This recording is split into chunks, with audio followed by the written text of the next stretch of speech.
Hey everybody, Coach Toolshed here, and today I'm going to be talking about the article that came out yesterday in Gameinformer magazine that was highlighting Fallout 76, and we got a lot of new info about the game, and I'm going to be giving you my opinion on some of that stuff, and some of the general quotes that were in the article I want to sort of highlight. And there's a lot of stuff that they went over in here. This stuff I've already gone over on the channel, stuff that was confirmed in Pete Hines' Twitter feed or whatnot, stuff that we saw at QuakeCon. So a lot of the stuff in the article is kind of redundant if you've been listening to the channel and some of the stuff I've been talking about already. So I'm not going to get into any of that. I'm not going to rehash any of this stuff that we've already been through. But I do want to talk about some of the important things that I saw. And I see a lot of people talking about the perk system and the settlement building system, and I'm going to get into some of that in a minute. But I think some of the stuff that isn't getting mentioned is some of the more important stuff, and this is the stuff that I'm going to bring up right here. And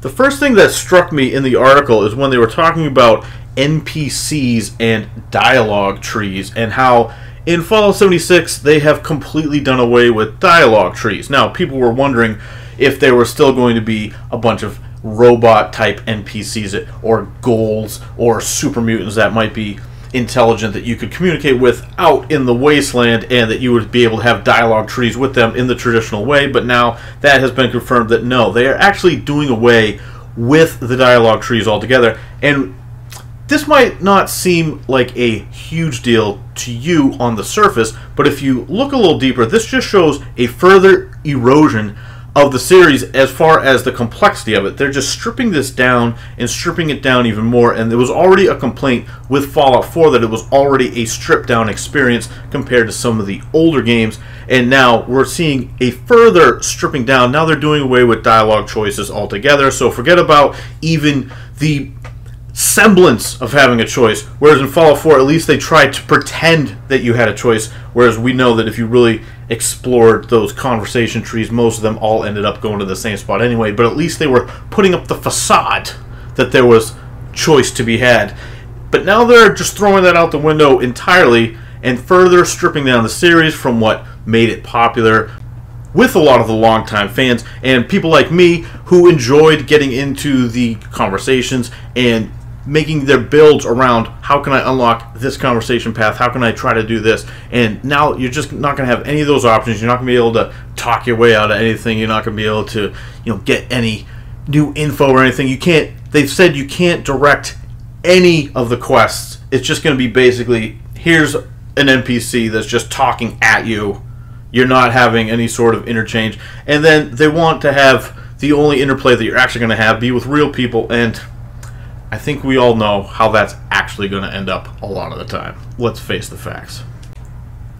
So, something else that they talked about, which I'm not really too jived about, but they said that when there's something in the area around where you are that they want you to notice, that they want you to see, that they want you to go into and explore, well, now you're going to be getting an alert, a notification of some kind, maybe even an audio cue, who knows, maybe something comes over your radio or something. But now, if you're in an area where Bethesda feels that you should go and find the thing that they put there, they'll now, instead of finding that on your own through exploration, now they're going to notify you of it. It's just going to pop up on your screen, and you're going to be like, hey, look over here, look over here, look over here. Which is another example of them stripping down the series. Part of the fun of a Bethesda game is the exploration. In fact, some people think that that is the most fun thing about a Bethesda game, is going around to some of these different areas where you don't know what you're going to find around the next corner. But now it's going to be bing, ding, ding, ding, ding, ringing a bell. Look over here, guys. Hey, guys, we got something over here. What is that? Like, you just have to draw attention to what's going on over here. For all the talk of this being a Fallout experience, it sounds more and more like just another typical games as a service type game.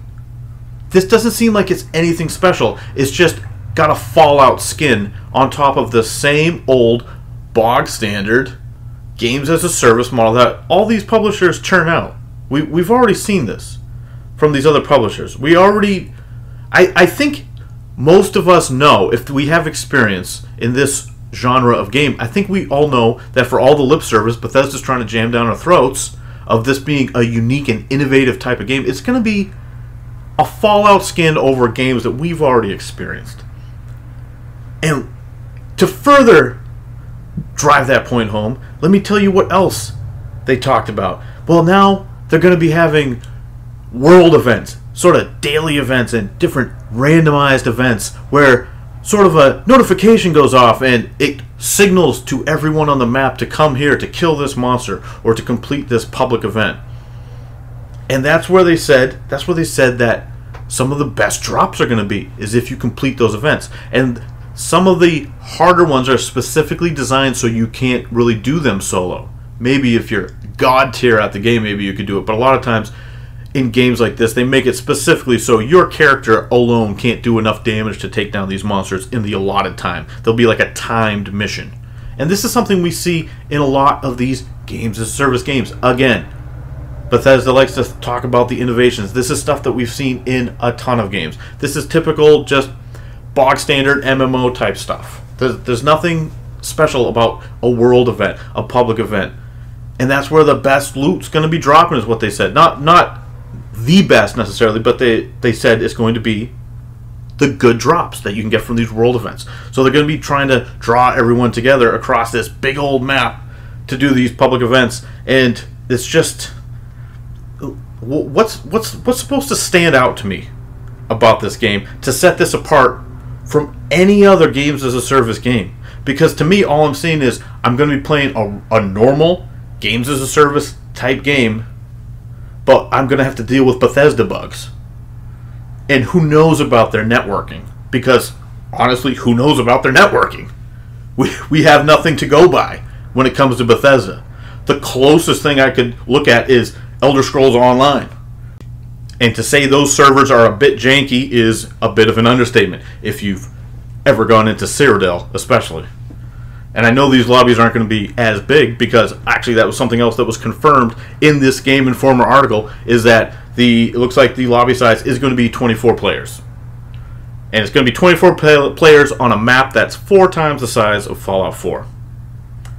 And so the way it was presented in the article was sort of like, okay, well, this is a good thing for those solo type people, because that means you're not going to be running into a lot of people, because the map's so big and there's only 24 people. Which, okay, fair enough. You're probably not going to be seeing a ton of people.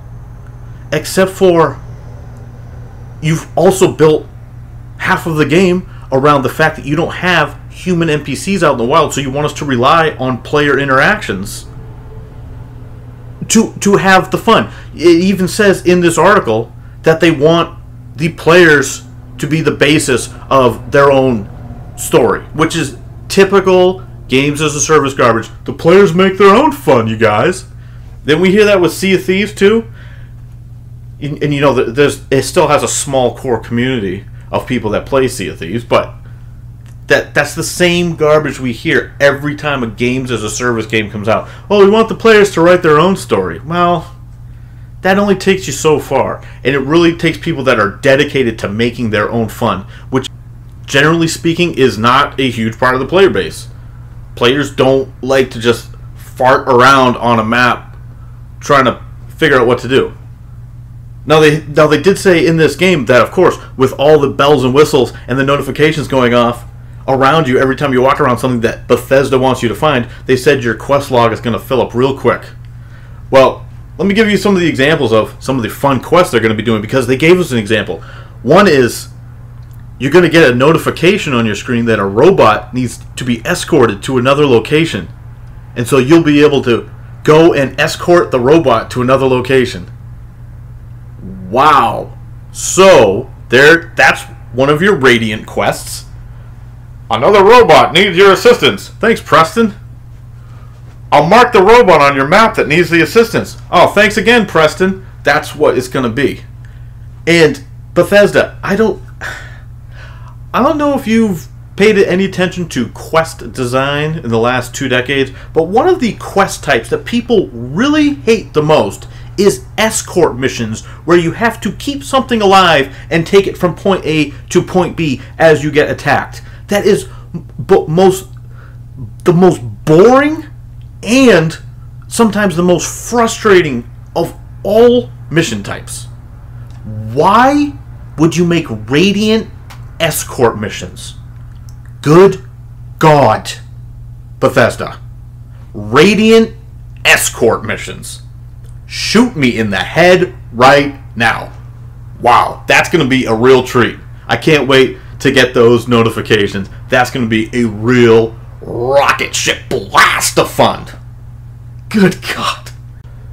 And honestly, there wasn't too much else in the article that I really wanted to go over. Most of it was stuff that I've already talked about.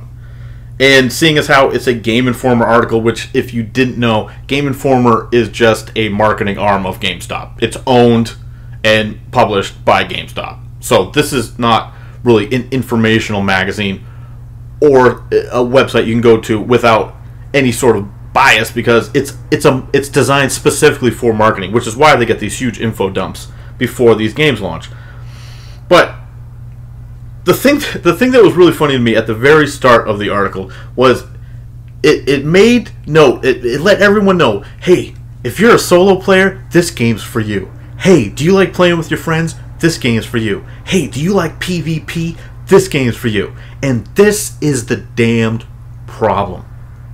Because Bethesda was not able to have a singular focus on what they actually wanted to do with the game, they've put their eggs into 18,000 different baskets, and they're just saying, we're going to let the players figure it out. That's what the fake beta's for. 2 weeks before the game launches or whenever it comes out. Break it early test application. Sure. They said in the article, by the way, that the game is content complete. They're just squashing bugs. So if the game's content complete and they're just squashing bugs, why wouldn't you have a beta now so you can let the public help you with the bug squashing? I don't know. I'm not a game developer, so what do I know?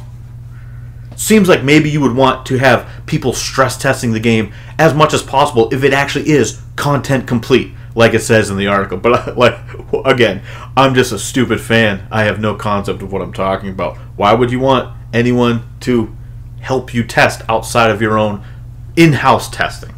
That sounds silly. It's not like you guys have zero experience launching this type of game. Oh wait, you do. You have zero experience. Definitely don't ask for anyone else's help. I'm sure you guys are going to nail it. I'm sure you're going to nail it. And the fact that they're still trying to push this narrative that this game's for everyone, any sort of Fallout player.